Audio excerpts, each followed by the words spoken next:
Our lives are never the same. Sometimes we make a mistake of comparing ourselves to other people, and unfortunately, we compare what we don't even know. I thought I should share with you a bit of my history. I have what I could call an unfair advantage to a certain extent, but then I will tell you, even if you don't have that advantage that I have, I will tell you what to do so that you can advance as a man. I was privileged to grow up with a caring father and a caring mother. May their souls rest in eternal peace. My dad and my mom were those kinds of people that would not hold back. They would sit us down as their children and they would tell us what to do, what not to do. They trained us to work hard, to respect other people, never to steal, not to lie, and to work hard in school, and many other things. What a privilege. You see, when you are young, you don't really realize how privileged you are to have parents. Because there are many people that grow up without even one parent, and the struggles are real.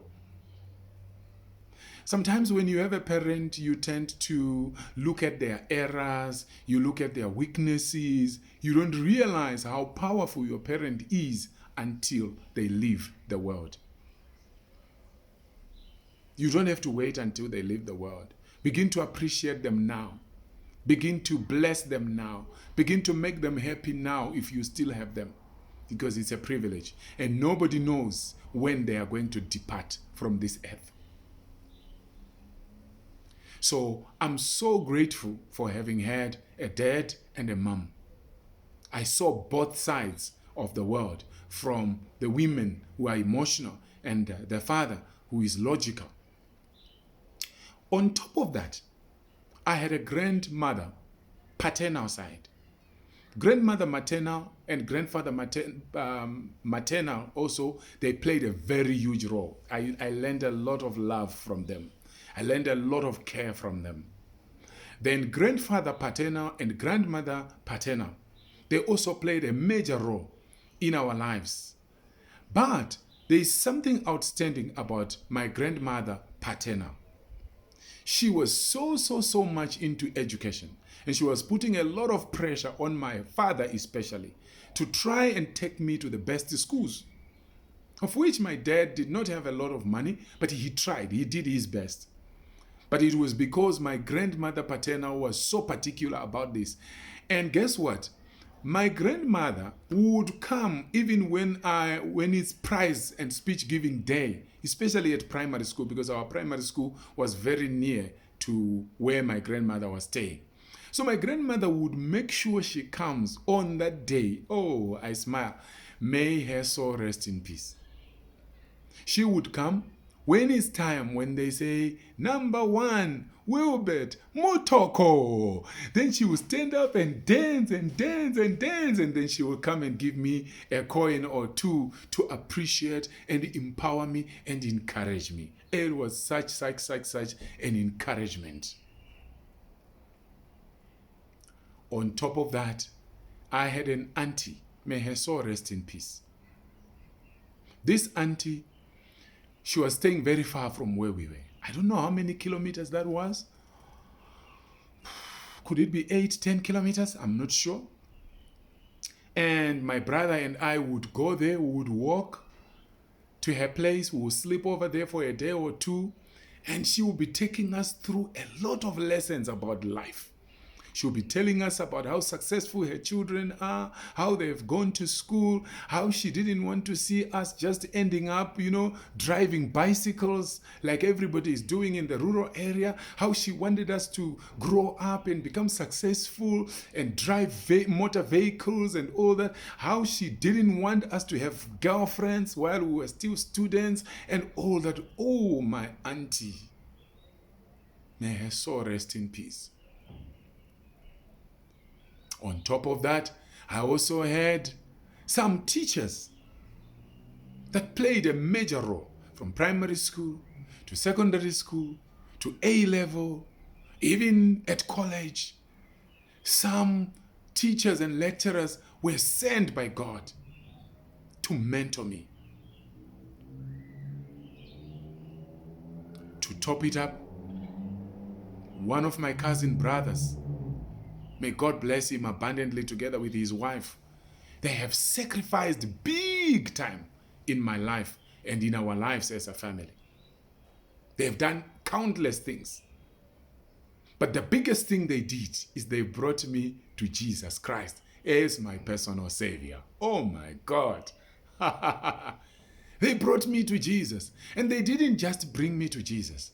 I stayed with them in their house. And I learned what it means to be a Christian couple. To love each other, to honor each other, to fear God, to love God, to serve God, to love people in the community. It was that same, my cousin brother and his wife, who told me that there were opportunities in a certain rural area to go and do temporary teaching. And they sent me there. They gave me food, a stove, and all the things that I needed to go and start a new life. From their home, I went to do temporary teaching. From temporary teaching, I went to college. From college, one thing led to the other. What am I saying? You can't be too successful in life when you don't have mentors. After that, I have had different mentors for family and marriage, different mentors in finance and business, different mentors, some of them now paid. Because life is more demanding these days. Nobody can spare an hour for you just for free. It's not easy. If you get that, thank God for it. But otherwise, most of the time these days, for someone to spare time for you, you pay money. And I will never regret paying money for mentorship, because it's making a huge difference in my life and career and business. Now I have a question for you. Who is your mentor? Who are some of the people that have played a major role in your life in terms of mentorship? Please put them in the comment section. Is there any area in your life that you feel you need someone to mentor you?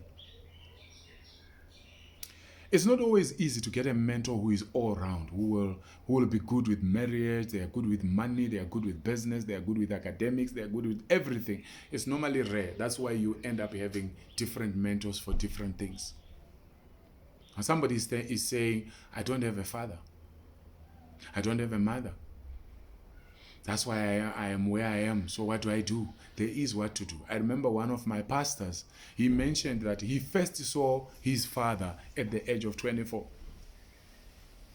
When he was 24, that's when he saw his father for the first time. Things like that happen. You never know what happened between your mother and your father. And you can't judge the man. You can't judge your mother. All you can do is to look for a father figure. It could be an uncle, it could be your lecturer, it could be your pastor, it could be somebody else that you look for who plays the role of a father. If you don't have a mother, you look for somebody who becomes a mother figure, who plays that role in your life. You have no excuse whatsoever. I know it's not easy.